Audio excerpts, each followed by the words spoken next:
Bismillahirrahmanirrahim. Assalamualaikum warahmatullahi ta'ala wabarakatuh. Pertama-tama dan yang paling utama, marilah kita panjatkan puji dan syukur kita kehadirat Allah Subhanahu wa taala yang telah memberikan kita nikmat, baik nikmat iman, nikmat Islam ataupun nikmat sehat. Salawat serta salam semoga terlimpahkan kepada Nabi kita Muhammad sallallahu alaihi wasallam yang telah membawa kita dari zaman kegelapan ke zaman terang benderang saat ini. Hadirin yang saya hormati, saya di sini memenuhi tugas mata kuliah Ilmu Pendidikan Islam. Izinkan saya menyampaikan ceramah singkat mengenai iman kepada Allah Subhanahu wa taala. Iman merupakan syarat utama dalam beragama. Iman dalam agama Islam berarti meyakini dengan hati, mengucap dengan lisan, dan beramal dengan anggota badan. Iman merupakan syarat utama dalam beragama. Kadar iman dapat bertambah dengan mentaati perintah Allah Subhanahu wa taala, dan iman juga dapat berkurang dengan menaati syaitan. Dalam Islam terdapat 6 rukun iman kepada Allah Subhanahu wa taala yang menempati rukun yang pertama, kemudian secara berurutan iman kepada malaikat, kitab, rasul, hari kiamat, serta qada dan qadar. Iman kepada Allah Subhanahu wa taala mencakup 4 hal. Yang pertama yaitu iman kepada wujud Allah Subhanahu wa taala. Yang kedua adalah iman kepada rububiyah Allah Subhanahu wa taala. Yang ketiga, iman kepada uluhiyah Allah Subhanahu wa taala, dan yang keempat, iman kepada asma wa sifat Allah Subhanahu wa taala. Iman kepada wujud Allah Subhanahu wa taala berarti meyakini bahwa Allah Subhanahu wa taala benar-benar adanya. Wujud di sini bukan berarti bentuk fisik, sebab akal manusia tidak mampu mengetahui untuk fisik Allah Subhanahu wa taala. Iman kepada rububiyah Allah Subhanahu wa taala terkait dengan meyakini bahwa Allah itu esa dalam perbuatannya. Di antaranya menciptakan al-khalq atau memberi rezeki, ar-rizq, dan mengatur makhluknya, at-tadbir. Bahkan sebenarnya beberapa orang kafir mengimani rububiyah Allah Subhanahu wa taala.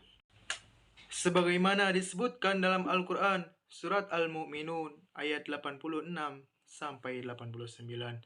A'udzu billahi minasyaitonir rajim.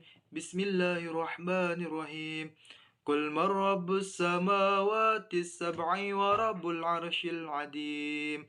Sayaquluna lillah. Qul afala tattaqun. Qul ma biyadihi malakutu kulli syai'in wa huwa yujir wa la yujaru alaihi in kuntum ta'lamun.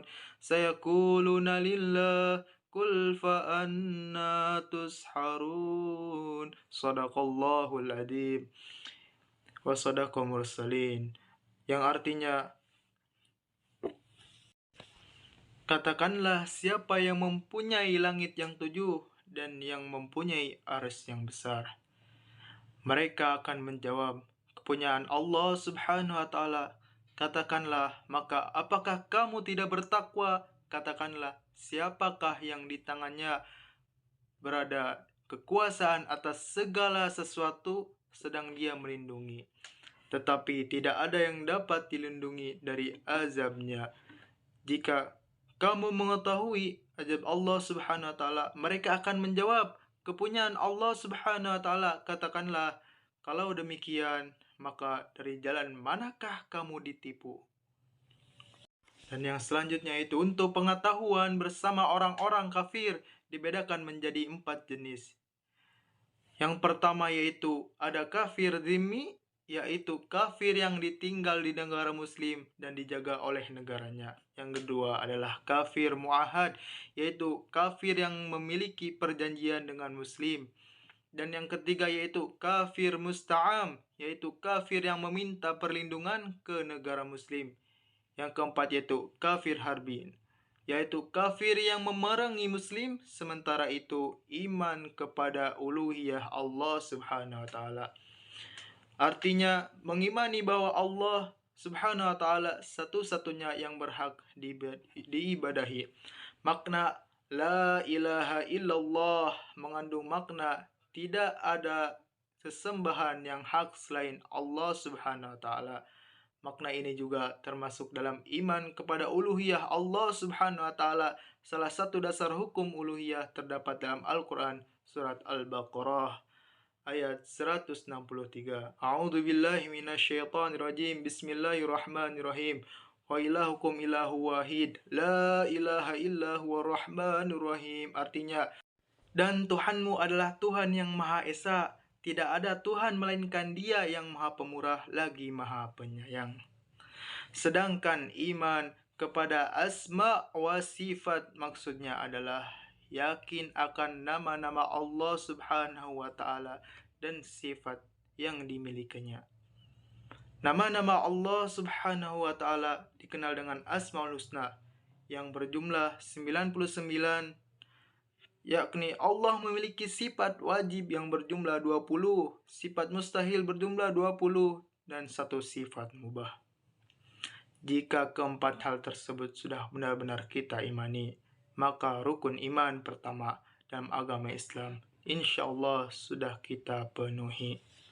Semoga Allah meridhoi kita. Semoga Allah bisa memperkuat iman kita kepada Allah Subhanahu wa taala. Demikian ceramah singkat ini. Kurang lebihnya mohon maaf. Wassalamualaikum warahmatullahi taala wabarakatuh.